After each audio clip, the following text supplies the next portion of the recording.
పెట్టిన కేసులన్నీ కూడా ఈరోజు నువ్వు సమర్థించుకుంటున్నావు, ఒప్పుకుంటున్నావు అని అంటే నీకు ఖచ్చితంగా న్యాయస్థానంలో శిక్ష పడాల్సిందే.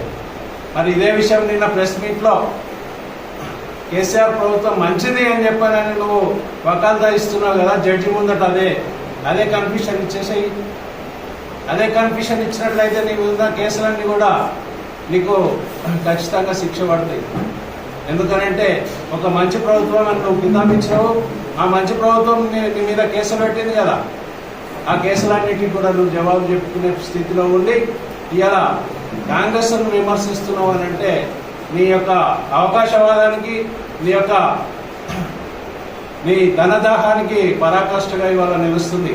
నువ్వు డబ్బు సంపాదించుకోవడానికి మాత్రమే రాజకీయాలు చేస్తున్నావు అన్న విషయం అర్థమవుతుంది. ఈరోజు ఎంతో మందికి లేఅవుట్లు చేసి ప్లాట్లు ఇచ్చినావు కానీ ఏ ఒక్కరికి కూడా న్యాయం చేయలేదు. ఇది రాక్షస పాలన, మంచి పాలన.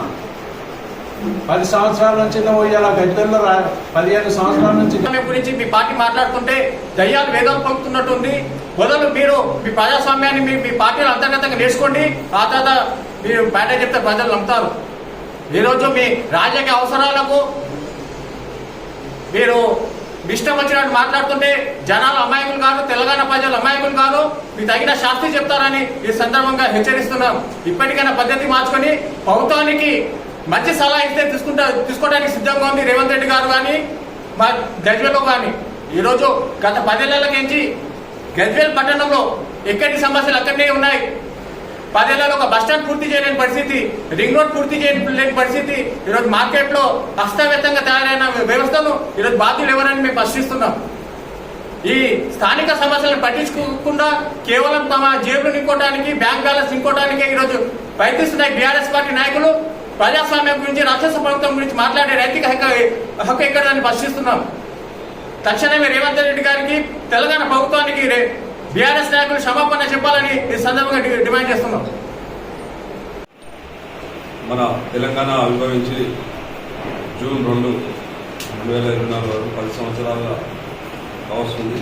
దీనికి కాంగ్రెస్ ప్రభుత్వం పెద్ద ఎత్తున దశాబ్దోత్సవాలను హైదరాబాద్లో రాష్ట్రం మొత్తంగా పెద్ద ఎత్తున జరుపుకుంటున్నాను.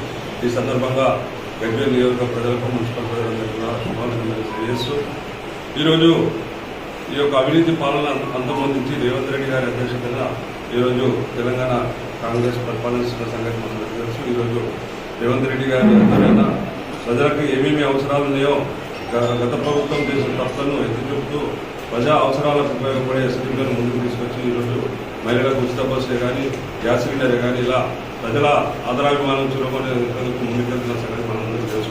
ఇది కనీసం 6 నెలలు కూడా కాలేదు. ప్రతిపక్షాల టీఆర్ఎస్ ప్రభుత్వం ఈరోజు విమర్శలు చేయడం నిజంగా విజరంగా ఉంది. ఎందుకంటే పరిస్థితులు తెలంగాణ రాష్ట్రాన్ని నీళ్లు, నిధులు, నియామకాలనే ఒక సూత్రం మీద కేసీఆర్ గారు వచ్చిన సంగతి తెలుసు. నీళ్లలో ఎంత అవినీతి జరిగిందో ఇలా నీళ్ల పేరు చెప్పి ఈరోజు ఒక 50 లక్షలు ఒక డ్యామ్లే ఇంచుమించుగా కాళేశ్వరం డ్యామ్లే ఒక 50 లక్షలు అవినీతి జరిగిన సంగతి మనందరికీ తెలిసిన విషయం. దాని మీద ఎంక్వైరీ జరుగుతుంది.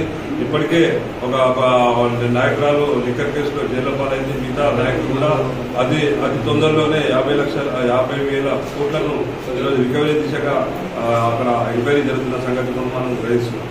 అలాగే నియామకాల విషయంలో అసలు గత ప్రభుత్వంలో నియామకాలనేవి ఎలాంటివి కూడా కానీ మొన్ననే రేవంత్ రెడ్డి గారి అధ్యక్షతన వచ్చిన 30,000 మందిని మొన్ననే పోస్టులు భర్తీ చేయడం కూడా మనం గమనించవలసిన విషయం. అలాగే నిధుల విషయంలో మనం ప్రత్యేకంగా తెలంగాణ ఏర్పడిన తర్వాత నిధుల్లో హైదరాబాద్ మనకు వచ్చుండడం వల్ల నిధుల కొరత లేదు. సర్ఫేస్ లో మన రాష్ట్రం ఉన్నది.